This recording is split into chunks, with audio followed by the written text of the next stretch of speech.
Chazwanga, Fraternity and Tinga, praise for the soul of the late Albert Chiraga. May he rest in peace. Omukama mugulire enzigi ez'eggulu addeyo mu butaka eyeteri kufa, essanyu litakoma gye litaggwa. Mu linnya lya Paatri n'erya Mwana n'erya Mutuukirivu. Omukama abeere nammwe. Tuzze ngeri enjawulo okwebaza Mukama Katonda ekirabo eky'obulamu kiyawa muganda waffe taata waffe Albert Chiraga. Tumwebaza ebirungi byamusobozesezza okukola mu bulamu bw'ensi eno, ate tumusabira nga bamujjuludde ate amutuusa mu kifo eky'okwesiima, alabe ku birungi byamukoze ng'ali mu nsi muno, ebitagenda bulungi abimusunguwe, amusaasire amutuuse mu ggulu. Mutusabira ne famire mu kaseera kano, Mukama abakubagize. Ayi Mukama ekimuli ekitaggwaawo, ekigoberera kimatire atuwenkere emirembe. Ayi Mukama ekimuli ekitaggwaawo, ekitambala ekigoberera kimatire atuwenkere emirembe. Ayi Mukama ekimuli ekitaggwaawo, ekitambala ekigoberera kimatire atuwenkere emirembe. Amen. Omwoyo gwa Albert Mukama gwalwisaako ekimuli eky'emirembe. Amiina. Neetondera Katonda omuyinza buli kantu. Nammwe baganda bange nyonoonye nnyo mu kulowooza, mu kwogera, mu kukola ne mu butakola. Tunsinzire ddala. Kyebalenga yamalira omutuukirivu emirembe gyonna. Bamalayika bonna n'abatuukirivu, nammwe baganda bange okumusabira eri Omukama Katonda waffe. Katonda omuyinza buli kantu atukwatira ekisa, atusonyiwe ensobi zaffe, atuuse ne mu bulamu obutaggwaawo. Amiina.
Twegayirire.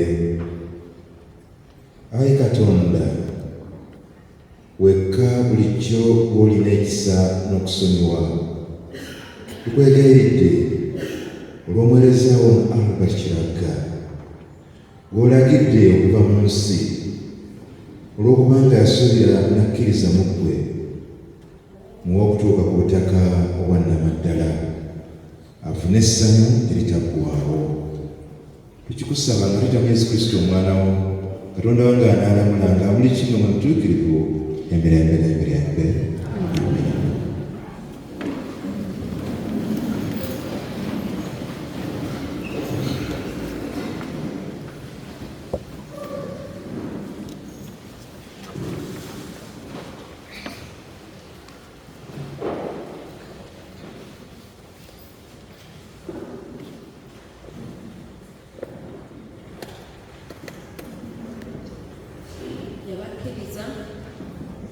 ne bakkiriza ng'ekyonziira ky'ekitambi.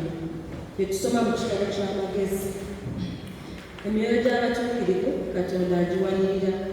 Ekibonoobono eky'okufa tikirikatukako.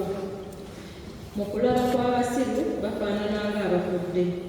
Enfa yaabwe ne bagiyita mbi. Bo okutuvaako ne balowooza nti bazikiridde. So mu mazima batebenkedde mirembe. Nandibadde mu kulaba kw'abantu babonaabona, bo bajjudde essuubi ery'obutaddayo kufa. Ennaku ziti nga ziwedde bajja kugabana ku birungi bingi, kubanga Katonda abagezezza, n'alaba nga bamusaanidde. Yabatukuza nga Zawabu bw'atukuzibwa mu kabi n'abasimba ng'ekyonziira eky'ekitambi. Obudde nga butuuse, abatuukirivu balifuna ekitiibwa. Balitangalijja ne baba ng'ensasi mu bisigazi. Balifuga amawanga, baliramula abantu, n'Omukama alibawangalimamu ennaku zonna. Ebyo Omukama yabyogera.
baluwa Pawulo obutume gye yawandiikira Abeerooma. Abooluganda, oba Katonda ali ku ludda lwaffe, ani atwesimbako? Olaba n'omwana yennyini teyamubalirira, n'amuwaayo okubeera ffe ffenna. Ng'oyo amutuwadde byonna yalema ate okubituweerako. Ani alumiriza abalonde ba Katonda? Ye Katonda ate akutukuza. Ani ow'okukutula ensonga? Ye Kristo eyafa, ate nnyini n'azuukira, oyo ali ku ddyo gwa Katonda, ate era yatukubirira. Naye mu ebyo byonna ffe tuwangula ku bwa Mwoyo eyatwagala. Nkakasizza ddala nze newandibadde olumbe oba obulamu, nandibadde bamalayika yadde abakungu, oba bakirimaanyi, newandibadde ebiriwo, nandibadde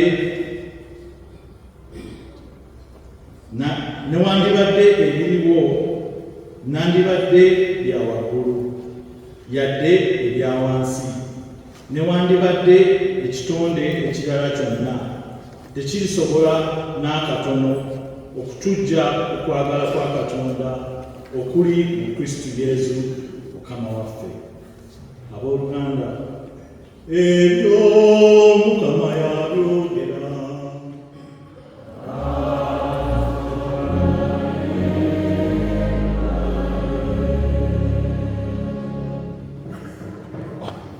Asitukookaniza amawulire agasanyusa.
Essaawa yalinga ya 6, ekizikiza ekibuna ensi yonna okutuuka ku ssaawa ey'omwenda. Enjuba nesikirizibwa, eggigi ly'omu kiggwa ne lyabikamu wabiri. Yesu n'akoola n'eddoboozi ddene ng'agamba nti, "Paatiri nkwasiza omwoyo gwange." Mu kwogera ebyo bwe yakutukira. Omukulu w'abasirikale bwe yalaba ekikoleddwa n'agulumiza Katonda n'agamba nti, "Mazima omuntu ono abadde mutuukirivu." N'ekibiina kyonna eky'abantu abaali bazze okwerolera bwe baalaba ekyaliwo ne battayo nga bakuba ebifuba. Naye abamanyi bonna n'abakazi abaali bamugoberera okuva mu Galiraaya baali bayimiridde walako nga balengera. Naye ku lusooka omusanvu ku makya ennyo ne bajja ku ntaana nga baleeta ebyakaloosa bye baategeka. Ne basanga ejjinja nga liggyiddwa ku ntaana, ne bayingira ne batalaba mubiri gwa Mukama Yesu. Olwatuuka ekyo kyali kibasamalirizza, abasajja babiri ne bayimirira kumpi nabo nga bambadde ebimasamasa, ne babeera awo nga batitte, ne bakoteka emitwe wansi, bo ne bagamba nti munoonyeza ki omulamu mu bafu? Muno taliimu, azuukidde. Kino kye kigambo ky'Omukama.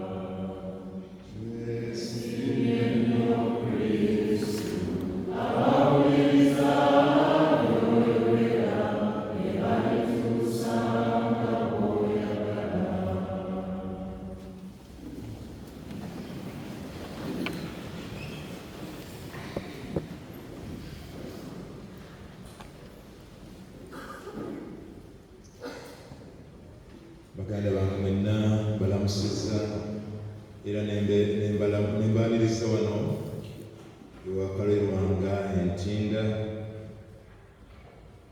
Njagala okwaniriza mu ngeri enjawulo Father Mpaji Joseph nga yakulira music ebyennyimba eby'ekereziya mu Kampala Archdiocese. So Father Nyaniriza Father Segujja Godfrey avudde Kinda Mityana era naye yakulira eby'okuyimba mu Kinda Mityana. Ntegeddeko ndowooza mu Central Province ya Kenya. Father Martin oyo ali wali Kamwokya naye nga Balugazi Diocese. So Father tukwaniriza ate ne Father Martin naye waali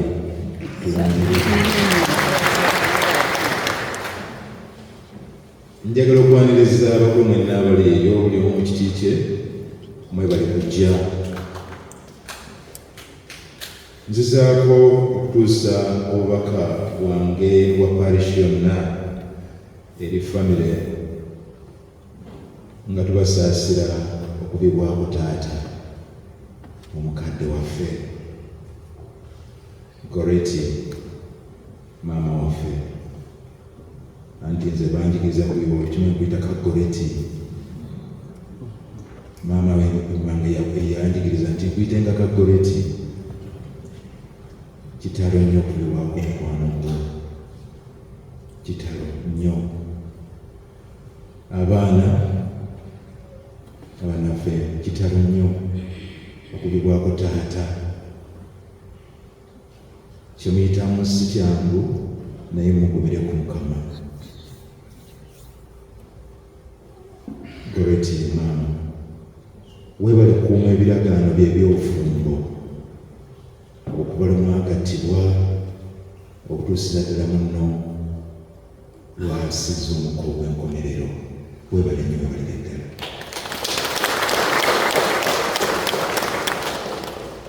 Ekijaguzo ekyali mwetaana twakirya ffenna naliwo ne tujaguza ki ate mweyongera omulabiridde mwenna famire ne mbudaabuda ne muyamba mu mbeera eyo ng'agenza agonda obwo busamaliya bulungi era mutegedde obufumbo kye butegeeza ate ne mumuwa n'abalala ekyokuyigirako ekirungi. Abaana n'abalala bali mu bufumbo nti mu bulungi ne mu bubi beera ne munno omulabirire. gole tumwongere okumuwa obugalo obulungi.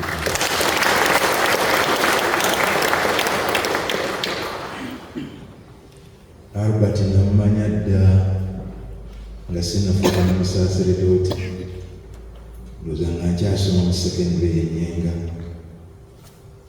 nga tuyimba ne batutendeka olw'ennyimba za Easter, ne tujja ku Radio Uganda ne wali ku TV ne batukwata amaloboozi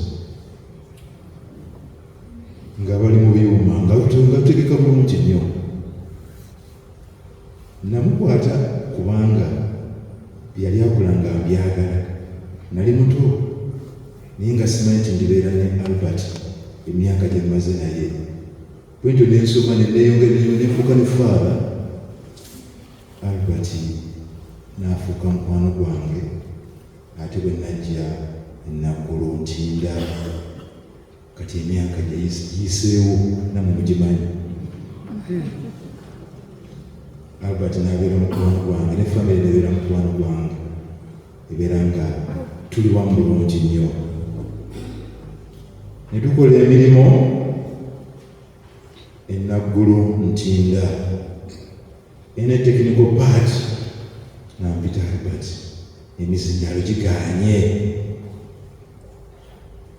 ebintu bigaanye, wano music nenanga tukoze tutya. Albert nga wano yakulira kwaya eya Cherubim, era abakwaya mwenna mbasaasidde nnyo okubibwako Albert. Albert nga yategeka ennyimba ate nga zigendera ddala omukuku omulamwa ogwali tajja, era ku Sande ng'osanga azitegese bulungi nnyo nga zikwatagana bulungi nnyo n'amasomo.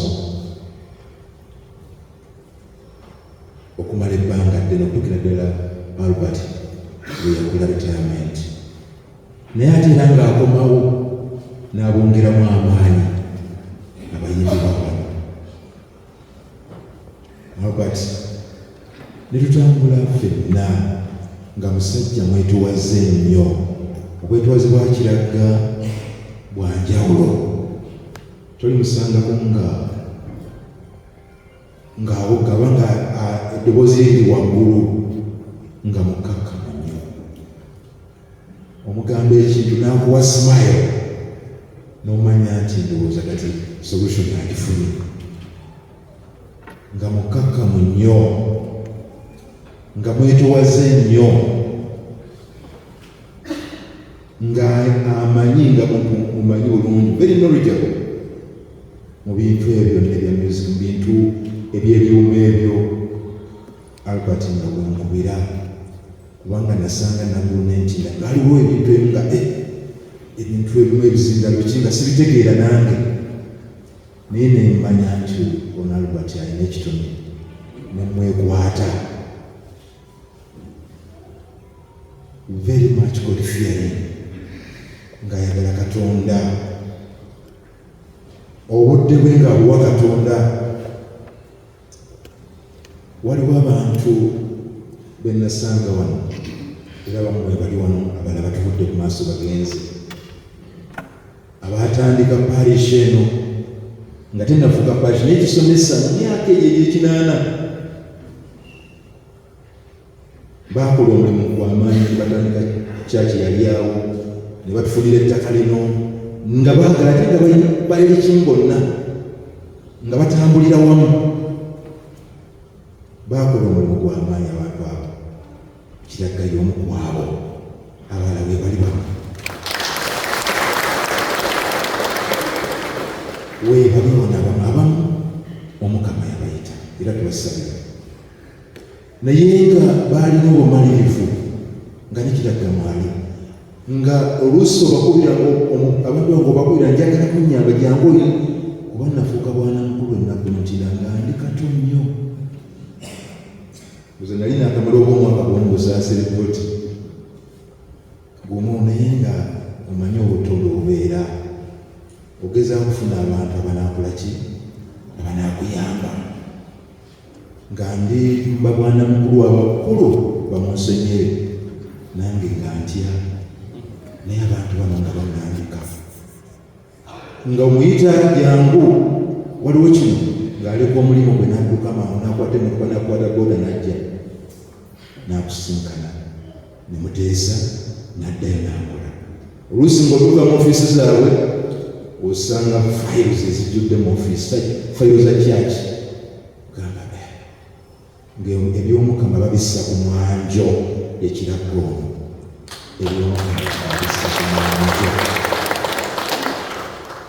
ebirala byonna bigirabira naye ekikwatagana ne Katonda n'eddiini ye abissa ku mwanjo ng'abisoosowaza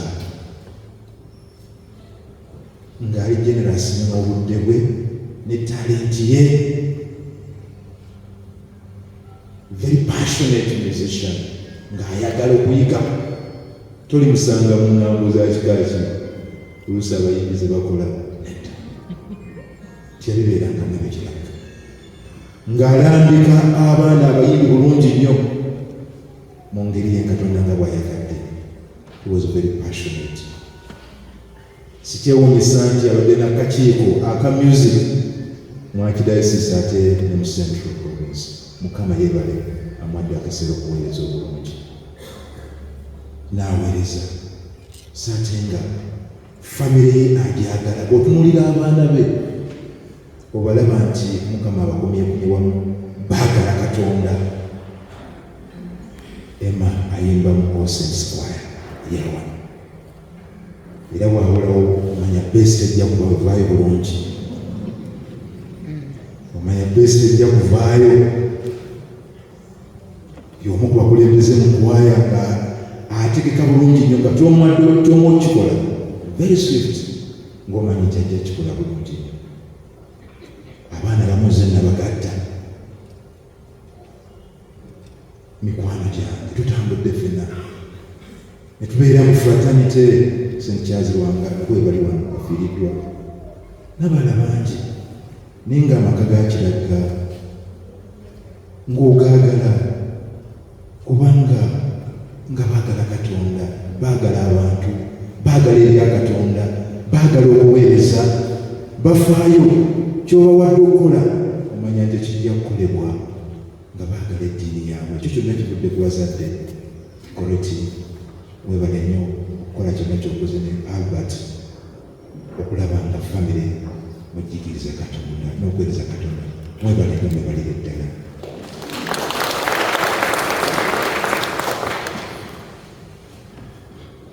Ebyo byonna nga biri awo olunaku lwabadde bwe lutya eggulo nga tuli mu misa wano kumaliza misa essaawa 2:30. Emma n'afuna akamesegi wano ti taata afudde. It was a shock to all of us. N'ebeera ng'essaawa gye tulidde mu Vanjiri essaawa yali ya 6. Ekizikiza ne kiruna ensi yonna okutuuka ku ssaawa ey'omwenda nga twesansaba tunaakola tutya? What is going on? What is happening? Ebibuuzo ne bijja bingi. Taata afudde, kiki ekibaddewo? Buli omu nkakasa nga buli omu yabadde n'afuna amawulire gano gaamukubya enkyupe, gaamuyitiriddeko, enzikiza ng'ekutte nga buli kimu okyebuuza. Ate era n'essomo litulidde erisooka nga ligamba nga tuli awo twebuuza kiki ekigenda mu maaso. Naye ekigambo ky'Omukama kitukumya nti emyoyo gy'abatuukirivu Katonda agiwanirira. Emyoyo gy'abatuukirivu Katonda akola ki? Albert was a little holy soul. A little holy soul. Katonda yamuwa omutima omulungi. Katonda amuwanirira. Ekibonerezo ky'okufa tekiribatuukako. Mu kulaba kwaffe abasiru tulaba nga bafudde. Annihilation, a disaster. Enfa bwe tuyita ekinyinyalo. So mazima ekigambo kigamba nti so mazima batebenkedde emirembe. Amiina. Albert atebenkedde emirembe. Bamukisa abafiira mu kiri ayagadde Omukama era nsuubira mu bulamu bwe bwonna ayagadde Omukama era nsuubira atebenkedde emirembe kubanga yasuubira mu Mukama era yamwagala. Nandibadde mu kulaba kw'abantu ababonaabona, mu kulaba kw'abantu babonaabona kubajjudde essubi ery'obutaddayo kufa.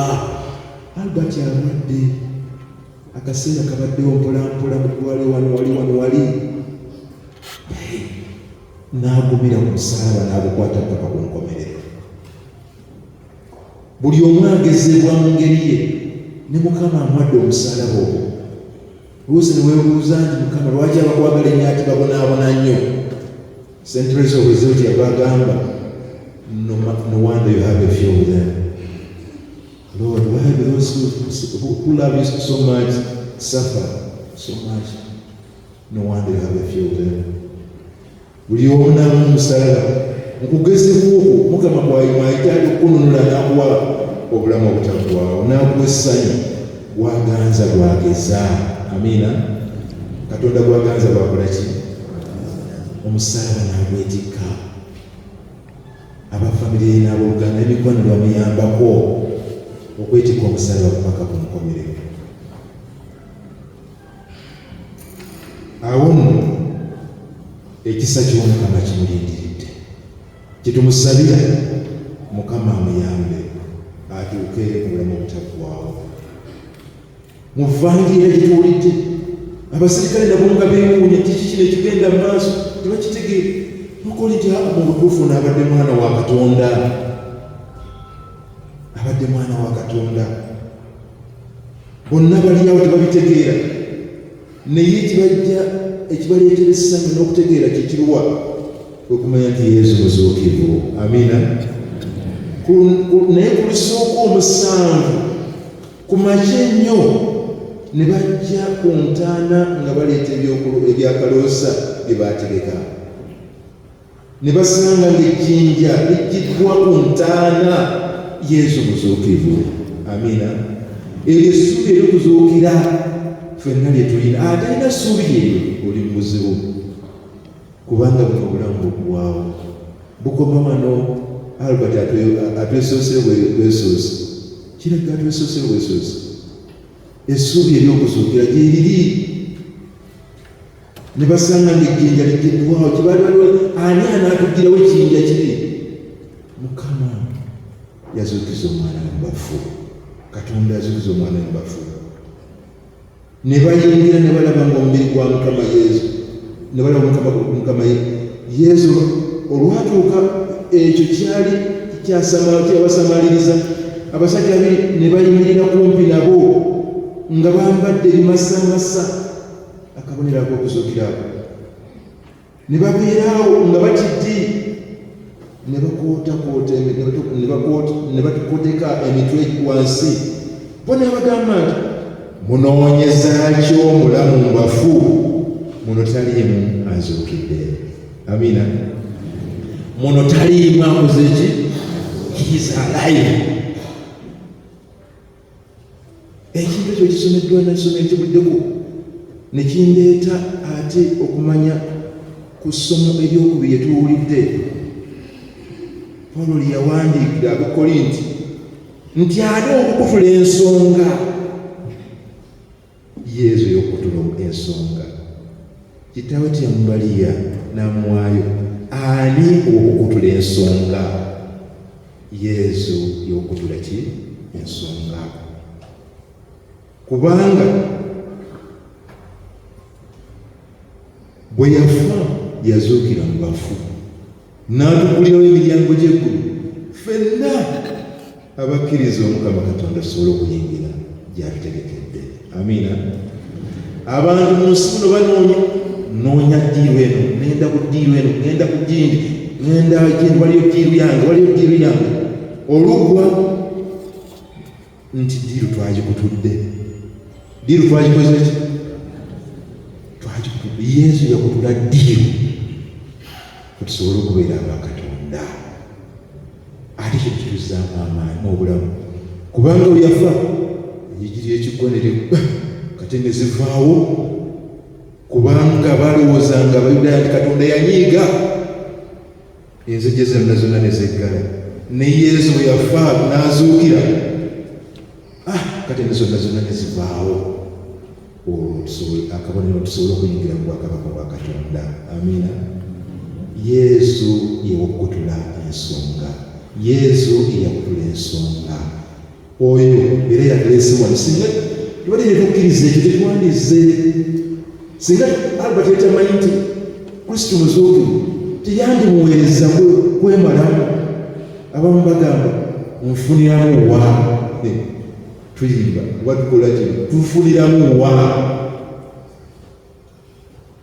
Yesu kyeyayitamu yatwewanga amanyi nti ye bwakutula ensonga ffenna tujja kufunamu ewa Kitaawe. Amiina. Kale abooluganda baagalwa, tugume tunywerere ku Mukama. Ate abaana n'abooluganda tulabira nnyo ku Albert Mao bye batuyigiriza, era babayigiriza Katonda omulamu.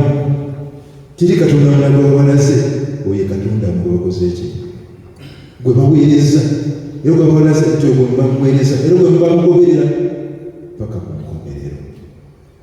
Oyo atajja kubalekerera, ye Katonda omulamu gwe babalaze. Ani alitujja ku Katonda? Lumbe, kufa, bulwadde, bwavu, kiki? Tewali alinzija okwagala kwa Katonda okuli mu Kristo Yesu Mukama waffe. Kwe kwemalamu okwo. Nze Albert mbadde mulaba nga ndaba omusajja yeemalamu, bube budde ki, bube mbeera ki, nga yeemaliramu ddala aweereze Katonda. He was a beautiful soul.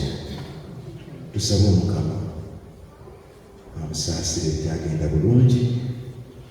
Tetuyinza kugamba nti abadde mutuukiri, babadde afuba. Obulamu bw'omunsi bugenda nakola ki? Nakufuba. Ng'afuba kusanyusa Katonda, okwagala Katonda, okumuweereza, ng'amanyi anti byatutondesa ebyo. Kati tusaba Mukama amuwe embeera ey'abaweereza abalungi, gy'agabira abamwagala mu ggulu. Baganda baffe nga tukyali mu nsi muno, ebyensi birema kutumalamu nnyo ne bitwerabiza Katonda akitulaze. Bisigala wano naye tetulabanga yadde okumanya, yadde okulekako birungi byaterekerani abamwagala, mikwano gye. Nga tumaze obulamu buno, mikwano gye ye waali wayagala gibeere. Tusaba Albert afune ekifo ekyo Mukama kyamuterekera. Ayi Mukama ekimu ekitaggwaawo, ekitambala ekyobeera kimwakire atunenkere emirembe. ayi Mukama ekimu ekitaggwaawo, ekitambala ekyobeera kimwakire atunenkere emirembe. Amiina. ayi Mukama ekimu ekitaggwaawo, ekitambala ekyobeera kimwakire atunenkere emirembe. Amiina. omwoyo gw'omwamu kiraga. Mukama akwatisa ku ekifo eky'emirembe. Amiina.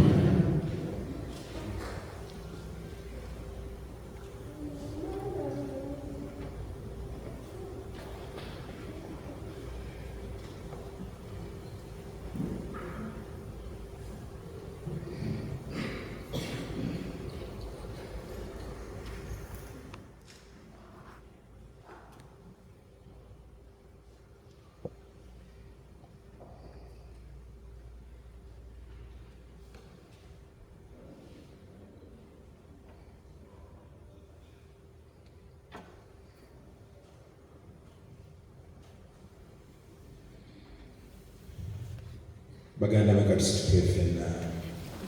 Katonda eyazuukiza Yesu bafu, engeri yaffe gino egy'okufa aligiwa obulamu obw'olubeerera. Katumwanjulire ebyetaago byaffe.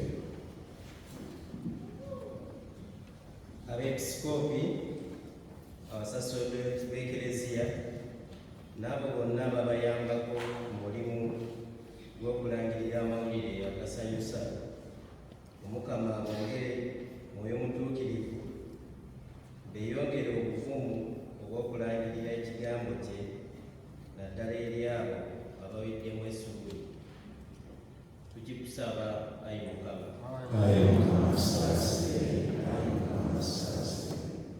Abo bonna abaafiirwa abantu baabwe olw'amaanyi g'essaala n'ekitambiro ky'emmisa baleme kuwulira nti baabuliddwa. Tukikusaba Ayi Mukama.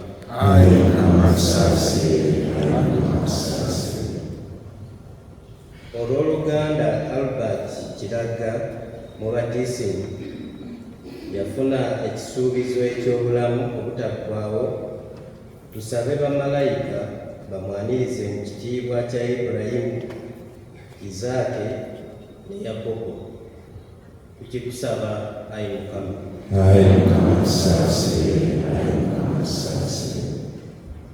Ab'eŋŋanda, ab'emikwano n'abo bonna abayimiridde naffe mu kiseera kino ekizibu, Omukama abadduukirire olw'obuyambi bwabwe.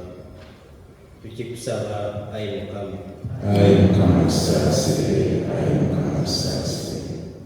Olw'amaka ga Jjajja Albert Kiragga n'ab'eŋŋanda ffenna, tusabe Omukama tukuume nga tuli bumu. Tukikusaba Ayi Mukama.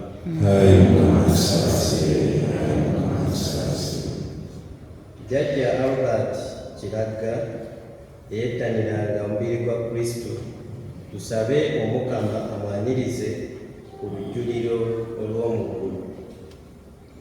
Tukikusaba Ayi Mukama.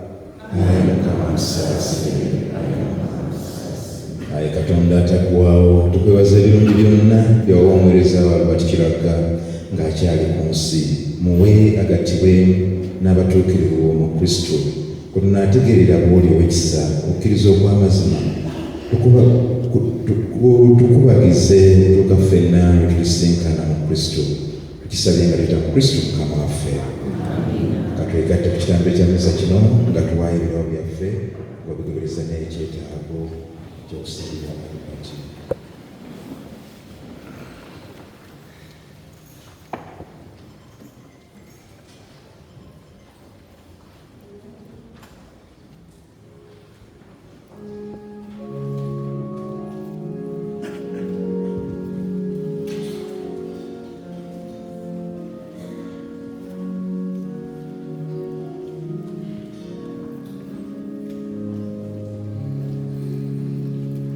Alleluia.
tuweerere Katonda omuyinza wa buli kantu asime ekitambiro kino nze nammwe gye tumuweereza.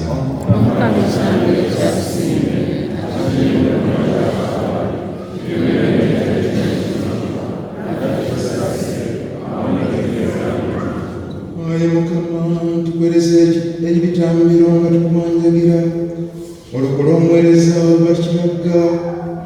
Ayi gwe ow'ekisa, oli ataabuusabuusako nti omwana we ye mulokozi ow'ekisa, nakati amusange nga ye mulamusaasaanira. Ekisabye nga bita mu Kristo Mukama waffe.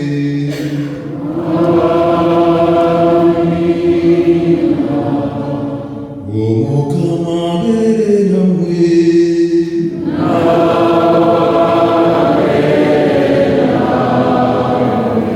Mwemuse emitima.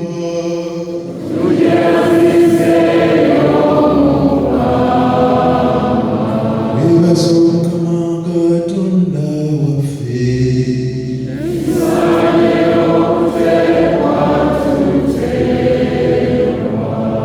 Kubanga kisaanira okuteekwa tuteekwa, kituufu tantubeera n'okulokoka. Gw'omukampaati omutuukirivu Katonda omuyinza wa buli kantu ssebo nnaku, okwoza bulijjo na buli wantu nga bita mu Kristo Mukama waffe. Kubanga ye omu yekka yakkiriza affe, ffe ffenna tulema okufa akagenderere, ate nno ekyasinga byonna ye omu yakkiriza okufa, abantu bonna balyoke babe balamu nga bakoke emirembe gyonna. N'olwekyo nno naffe twegasa erinnya ly'abamalayika okutenda bussanyu nga twalina obutamala nga tuyimba nti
kituufu oli mutuukirivu Ayi Mukama, ebitonde byonna bisaana bikutende, kubanga oyita mu Mwana w'Omukama waffe Yesu Kristo gamba omutuukirivu bakagenderako byonna n'obiwa obulamu n'obifuula bitukuvu totana kwekuŋŋaanyisa abantu okuva ebuvanjuba okutuuka ebugwanjuba ekitambiro ekitukuvu ne kiweerezebwa erinnya lyo.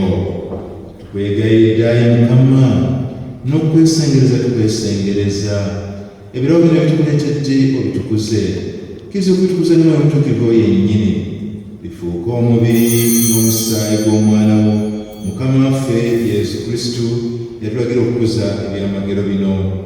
Anti yennyini mu kiro lwe baamuwaayo yaddira omugaati n'agugulumiza nga yeebaza n'agumenyamu n'awa abayigirizwa be n'abagamba nti, mutoole mulye ku kino mwenna, anti kino gwe mubiri gwange ogunaaweebwayo okubeera mmwe.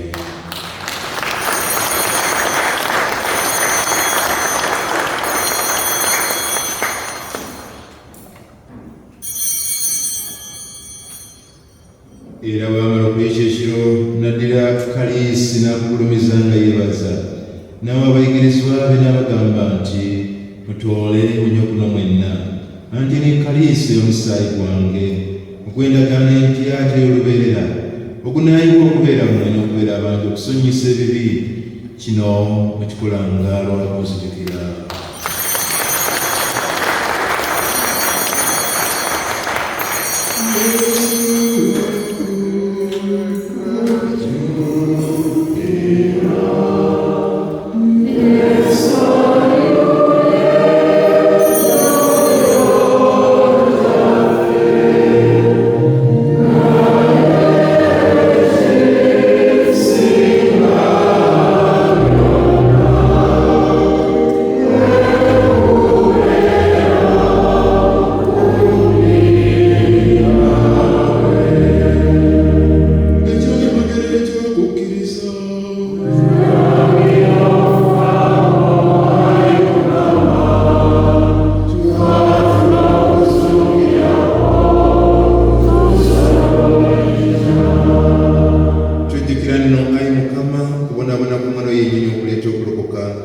Saba okuzuukira kwe n'okulinnya kwe mu ggulu, era nga tulinda amatuuka ge ag'okubiri, ne tukweereza ekitambiro kino ekiramu ekitukuvu nga tukwebaza.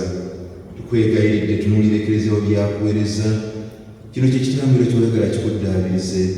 Kale noffe abali omubiri n'omusaayi gw'omwana wo, tujjule Mwoyo Mutuukirivu tufuuke omubiri gumu n'omwoyo gumu mu Kristo.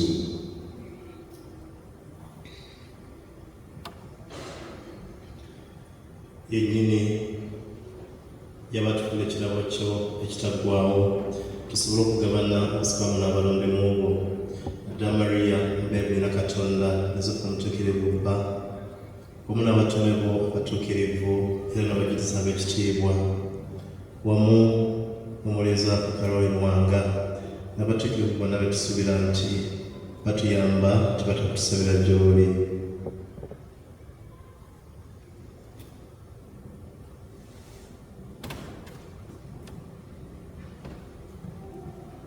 Tukwegayiridde Ayi Mukama ekitambiro kino ekivaako okutabagana kwaffe kireetere ensi yonna eddembe n'okulokoka.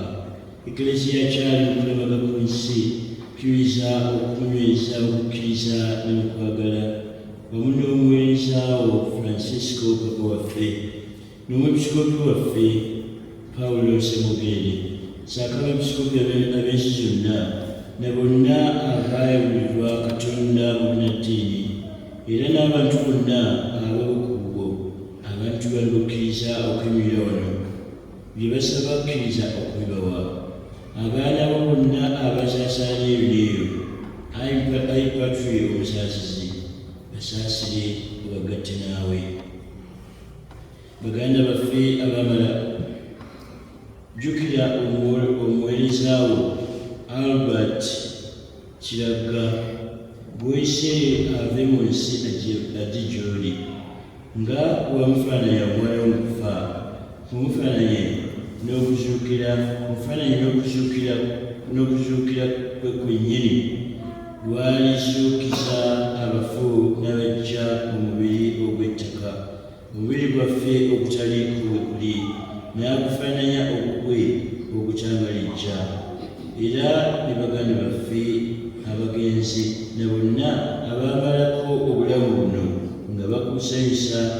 atukkirize mu bwakabaka bwo gye tusuubira ekitiibwa kyo okukyota obuliro ennaku zonna amaziga gonna bw'omaze okugatusangula mu maaso nga tukulabira ddala ggwe katonda waffe nga bw'ofaanana ne tukufaanana emirembe gyonna nga tukutenda obutasalawo nga tuyita mu kristo mukama waffe mwoyisa ebirungi byonna by'owensi.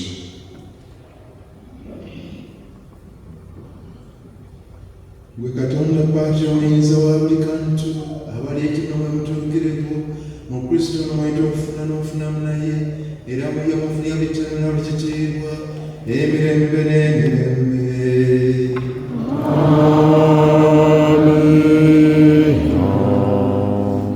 Nga Mukama waffe Yesu Kristo yatukuteera okulokola n'okulagira Katonda mwena akulagira tukuma ne tumukoola nga tugamba nti Kitaffe ali mu ggulu, erinnya lyo lituziibwe, obwakabaka bwo bujje, by'oyagala bikolere mu nsi nga bikolebwa mu ggulu. Emmere yaffe eya buli lunaku tusonyiwe ebibi byaffe naffe tusonyiwa tukola obubi, totutwala mu kukemebwa naye otulokole mu bubi. Ayi Mukama tukwegayiridde tulokole mu bubi bwonna, tuyambe tube mu ddembe tubiisatu n'ekibi ennaku zonna, tutebengere abatali tubuganako nga lulinda okwesema kwatusuubiza n'amatuuka ag'omulokozi waffe Yesu Kristo. Gwe Kabaka w'obuyinza ow'ekitiibwa emirembe n'emirembe. Ayi Mukama Yesu Kristo bwe yagamba abatume bo nti mbalekedde emirembe mbawadde emirembe gyange, totunuulira ebibi byaffe naye amaaso kugaze okukkiriza bw'eklezia wo, kkiriza okuwa emirembe n'okussa kimu nga bw'oyagala kubanga anolamu n'emirembe n'emirembe. Ddembe ly'Omukama Yesu beere nammwe ennaku zonna. Buli omu ayagalize munne eddembe ly'Omukama.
Kristo akaleka Katonda wonajjawo eby'ensi mwesimanya abatwa ku bagenda eyakaliga.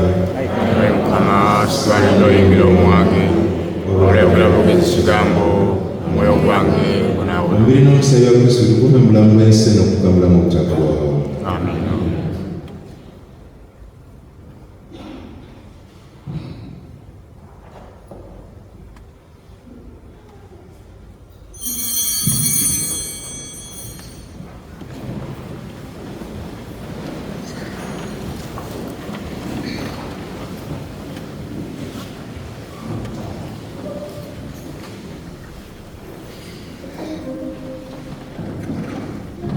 Abooluganda budde bwa kusembera bikimanyi bulungi emikolo gino gikuŋŋaanya abantu okuva mu nzikiriza ez'enjawulo awo nno abatutunuki ffenna ate abamanyi tubetegese bulungi tujja kujja mu nnyiriri.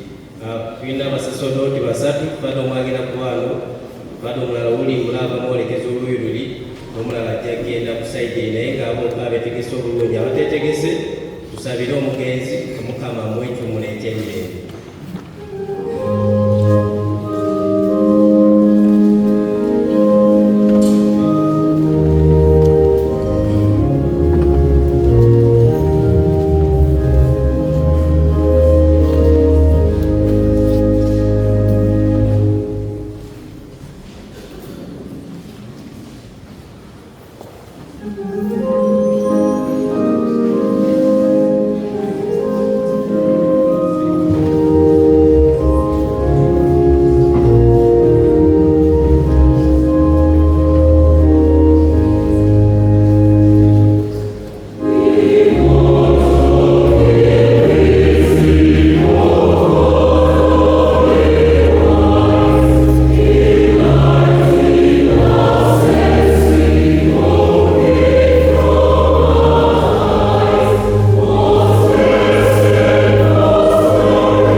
Please rise.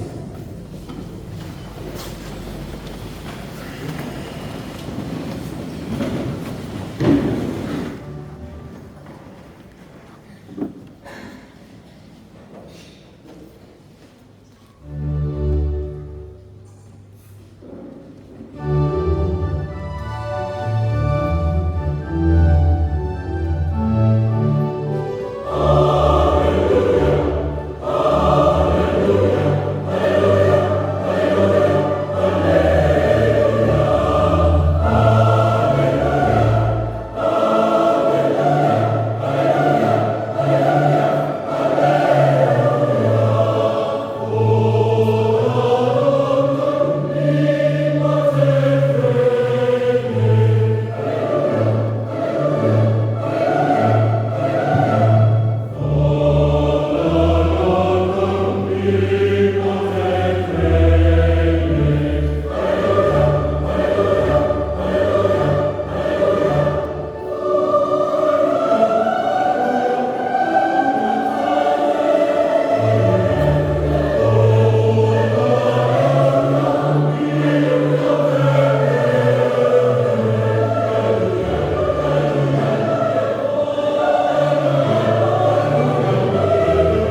Mukama ekimuli ekitaggwaawo. Ayi Mukama ekimuli ekitaggwaawo. Ayi Mukama ekimuli ekitaggwaawo.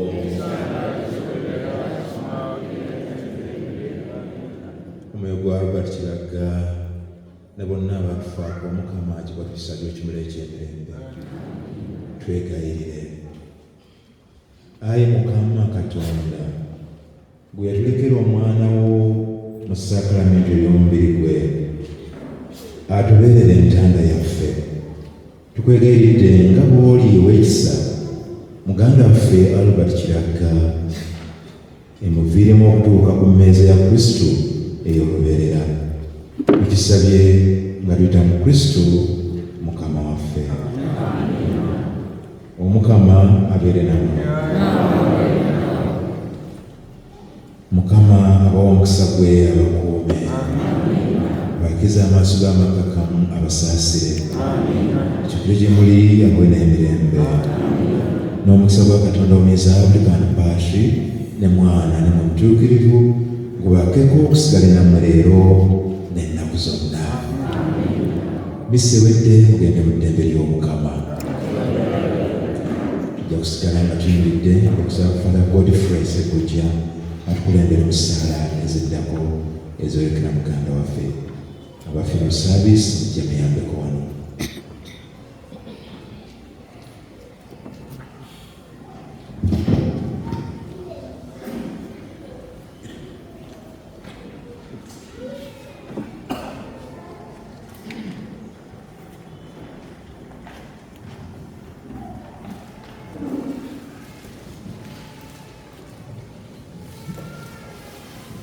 Bakristo baganda bange, nga tugenda okuziika mukadde waffe ono era omwagalwa waffe Albert Kiraga, twegayire Katonda nnyini bulamu bwaffe omubiri gw'omwagalwa waffe ono Albert tugenda okuziika nga tegukyali mukanda aguzuukizenga nga gw'amaanyi era ng'ejja abatuukirivu, ate omwoyo gwe agugatte mangu ku gw'ababe abatuukirivu, ate ng'amulamula abe wa kisa. Ng'okufa bwe kuwedde n'ebibi byonna abimumamuleko, atabagane ne paati y'omusumba omulungi nga yamuwembejja, ng'agendera mu abo abali ne kabaka ataggwaawo, abeere mu ssanyu eritaggwaawo ng'ali wamu n'abatuukirivu.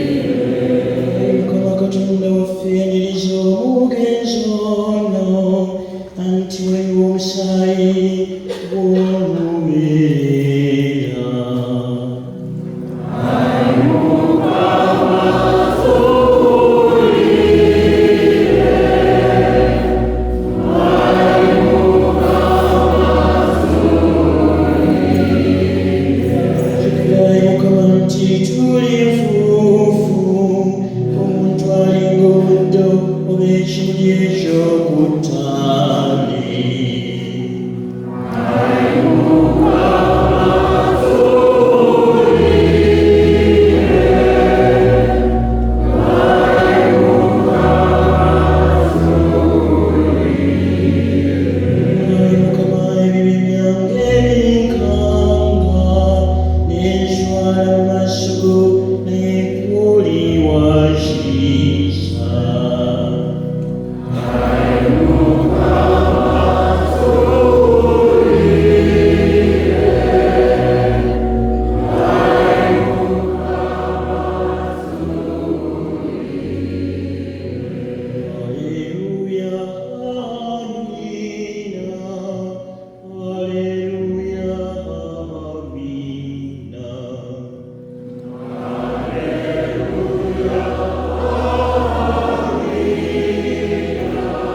tukakasa nti naye alibanga abalala bonna abafiira mu Kristo ku lunaku olw'oluvannyuma lwa kuzuukira wamu ne Kristo.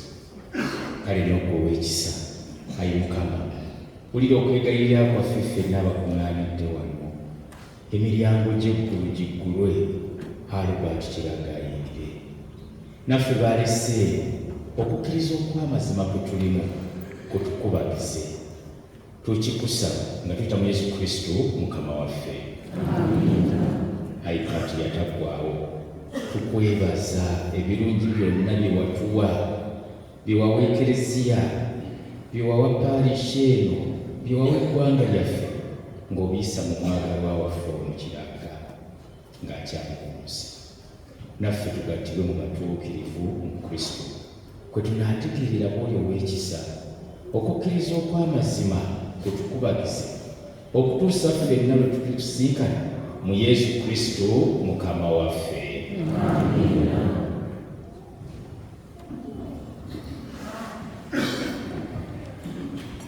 Abali tutuleko.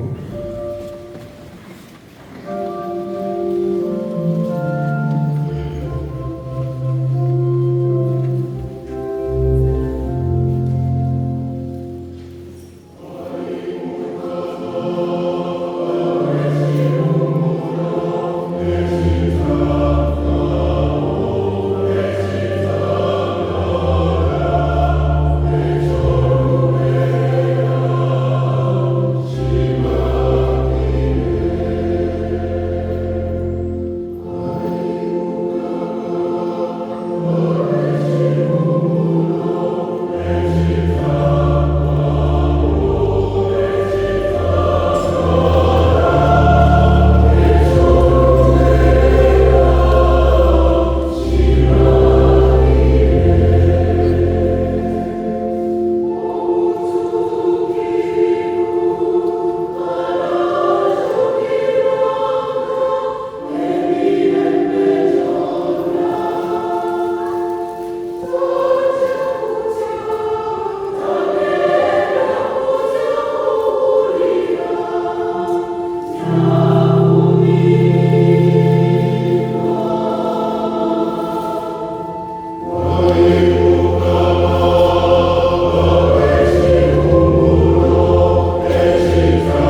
Albert abadde yeetaaga ennyimba ennungi bwetyo kubanga music abadde amuwoomera ng'amwagala nnyo. Mwebale nnyo, mwebale, twaka byongera obugalo.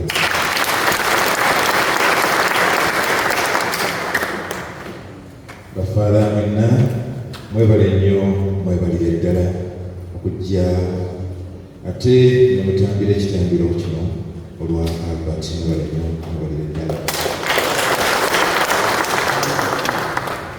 Abakwaya Faala Mpagi abadde abatunulira ng'abalaba abalindiridde mugende mu bivulu. Kaakati nga tetunaba kugenda wa MC, njagala okusookera ddala okwaniriza era mwenna nga bali kujja naddala ate abatandika ntindo bano bangi nnyo, muyimirire mbalaba muli mwebale kumuweeka. Welcome back home.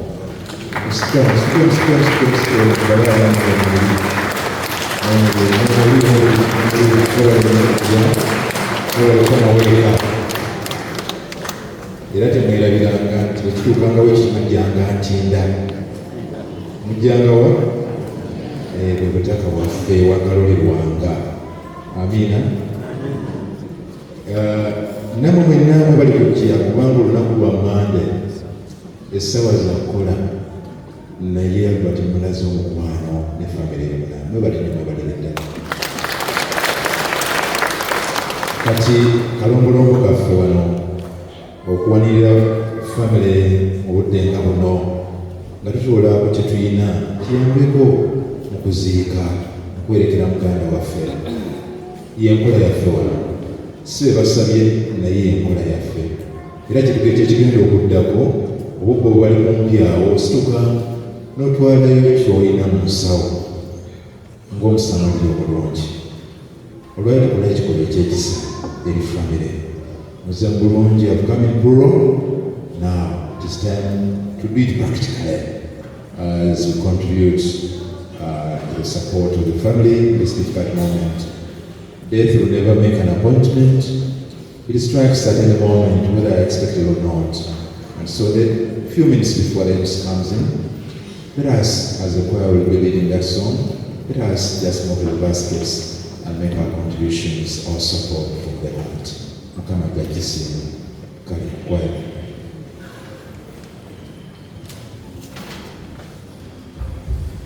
Thank you very much.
dear choir.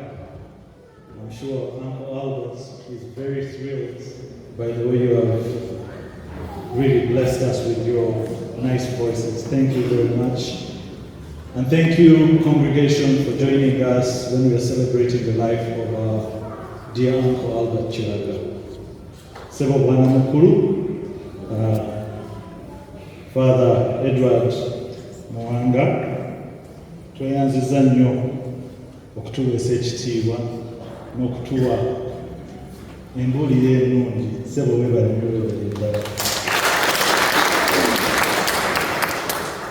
Ne bafadha banno abakwegaseeko, basebo tweyanziza nnyo, mwebale mukwano gwe mulaze Albert Chiraga ne famire ye.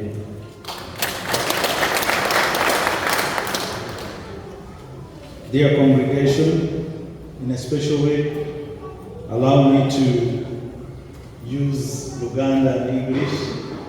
Please bear with me. Era nga Father bwe yagambye ebintu bino byakufuba. Munsaasire bwe binzitowererako, naye bino byonna tubikola kwagala kojja waffe Mr. Albert Chiraga. Sebo Father Haji Joseph from Kampala Archdiocese. Father Martin from Lugazi Diocese. Thank you very much for honoring our uncle. Father Martin, thank you again for being with us. You are a mainstay here. We love you and we thank you. Father Godfrey Sekuja, all the way from Chinda Mtiana, thank you very much for honoring us. And obviously, our parish priest. Thank you. So, we'll have a number of activities that we're going to do, but we would request that whoever gets a chance to come, we do it in as quick as we can. So, before we start with the laying of the wreath, I would like to first make a few announcements. St. Charles Swanga Church has organized transport for everybody who would wish to come and join us when we are sending off Uncle Albert Chiraga. The fee will be 10,000. Please contact Mr. Chiimba Charles. He will be registering you, and of course he will have another assistant here who will be registering, but make sure that you register, otherwise we will have to go without you, and we have to make a booking as it is. The grandchildren also will come next, and then we will have the founders. So leading the children is Anthony Seguja. We have Richard, we have Irene, we have Emma and Eric laying the wreath on their dad. Someone prepare the grandkids to come also forward, please. We would request that you act very fast. The founders, Albert, you'll come next. We'll have the Manjachitara Women's Group in that order. Thank you, the grandchild.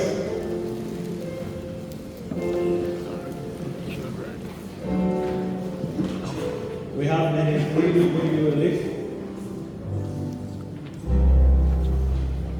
After the grandchildren, we'll have the founders.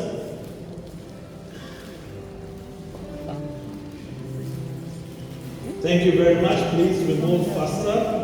The founders, Albert.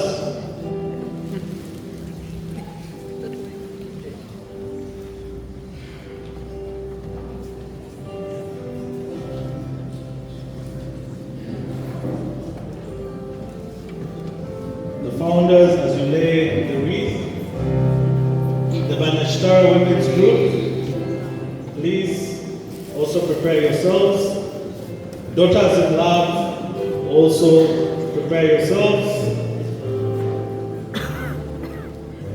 The family of the late Bashaija family, where we comes from, please join. Prepare yourselves. As the founders leave, Banyachitara Women's Group, please stay.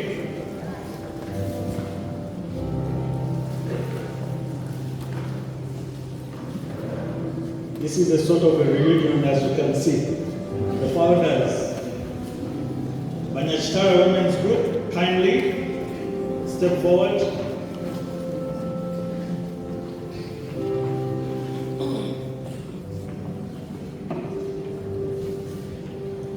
Quickly, daughters in love, please also move forward. The family of the late Bashaija family, please come forward. The Evangelical Choir, Christ the King Parish.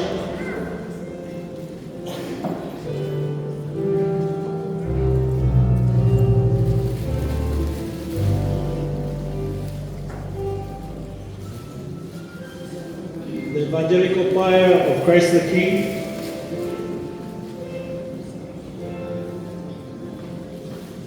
The late Bashaija family first, laying the wreath.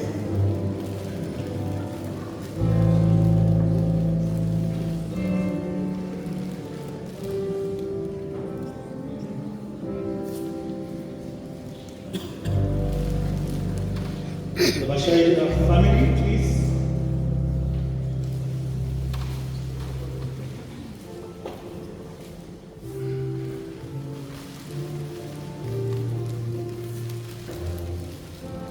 The Cherubim Choir should prepare themselves. Uganda Matters Choir also prepare yourselves. The Evangelical Choir coming up next. Cherubim Choir. After the Evangelical Choir, as you lay a wreath, this is the impact Uncle Albert has had on virtually Kampala Archdiocese choirs. Thank you very much for honoring a great servant to the church. The Cherubim Choir.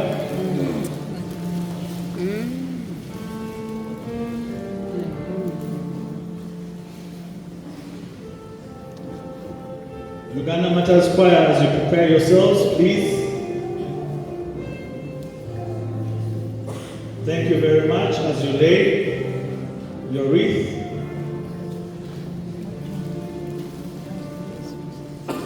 Uganda Matters Choir next.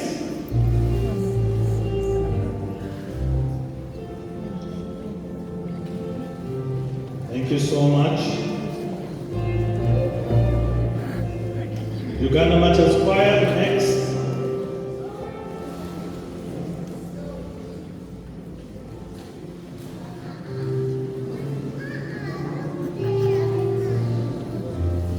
All Saints Choir and Tinda, please also prepare yourselves. The Teaching Commission, also prepare yourselves. Youth for Christ, also prepare yourselves. Can we have All Saints Choir?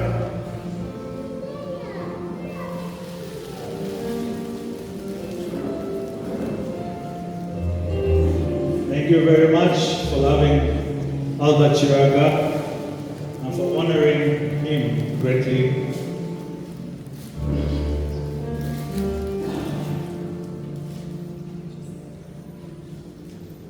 Is that the Teaching Commission next?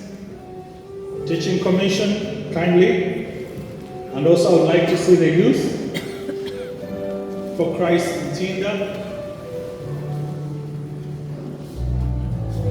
Teaching Commission, thank you so much.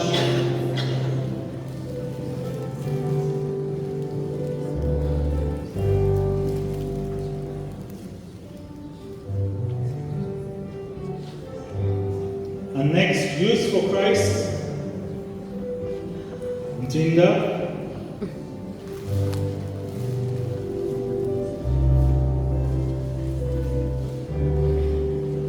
As you lay your wreath, thank you for honoring Mr. Chiraga.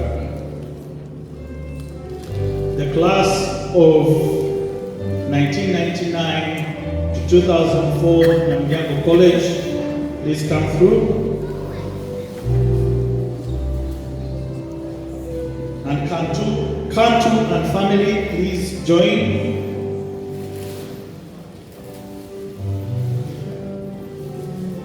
Go class 1999-2004 as you lay the wreath.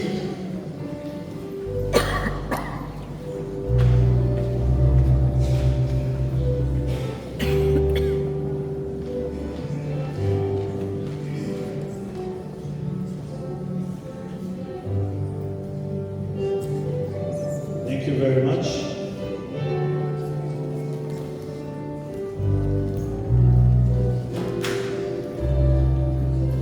Katu and family, thank you, Namilyango boys, for the solidarity.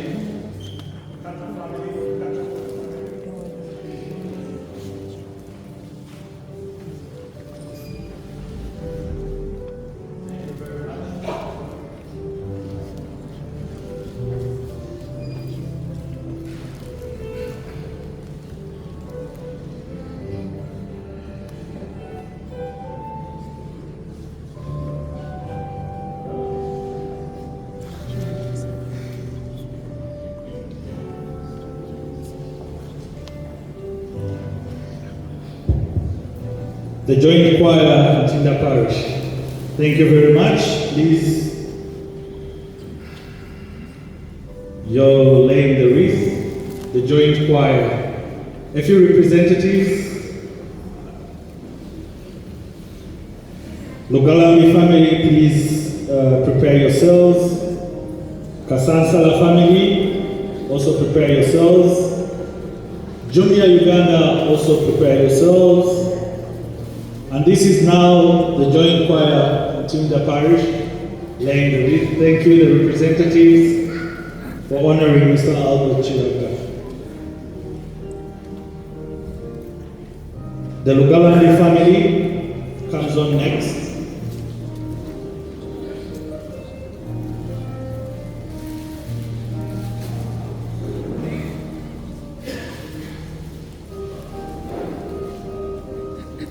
Thank you very much for standing with the family, the Chiraga. The Lugalandis, thank you very much for honoring Uncle Albert. The Kasansala families, Jumia Uganda, please prepare yourselves. Thank you very much for standing with the family of Mr. Chiraga. Thank you very much.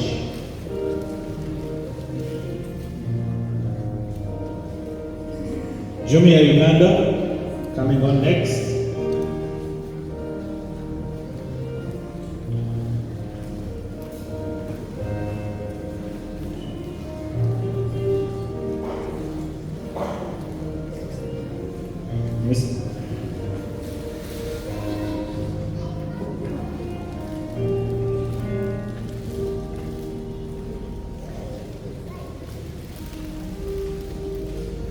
This is the Jumia family. Thank you very much for honoring Mr. Albert Chiraka. Mr. Kabugo Huntington, you're next. And the Wanyama family.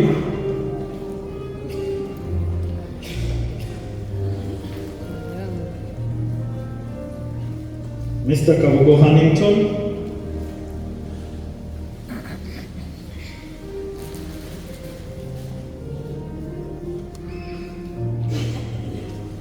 Thank you very much for standing with the family. And thank you for honoring the Wanyama family.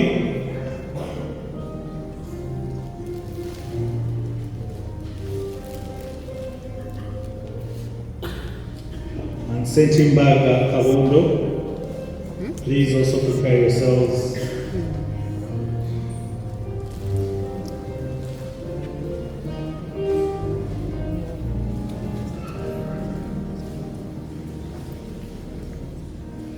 The Wanyama family, thank you very much for joining us.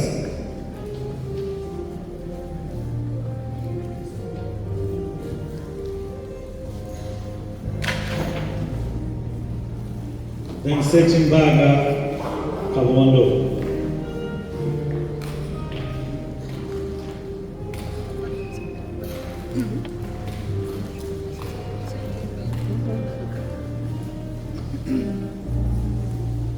Then we have one from St. Charles Wanga Parish.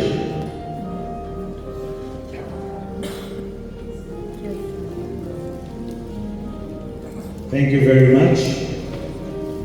Setimbaga, our Kabondo.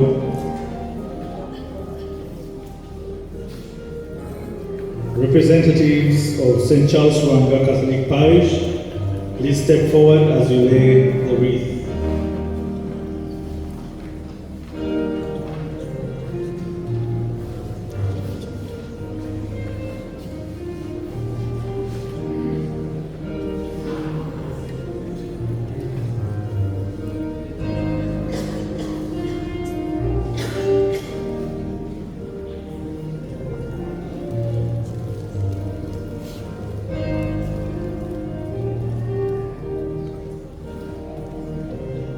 Thank you very much, our hosts of the evening. Thank you very much, St. Charles Wanga Catholic Parish. And I would like to invite the spouse also to lay the wreath. Rhino, please help us.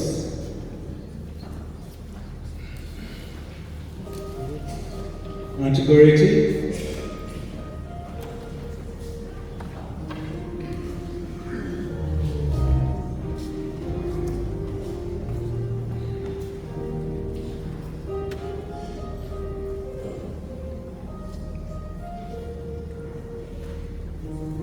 We commiserate with you for your loss, dear Auntie Goreti, and may God give you strength in this very trying moment. Thank you very much. Thank you for standing. Thank you all for standing with the Chiraga family in this hour of great need.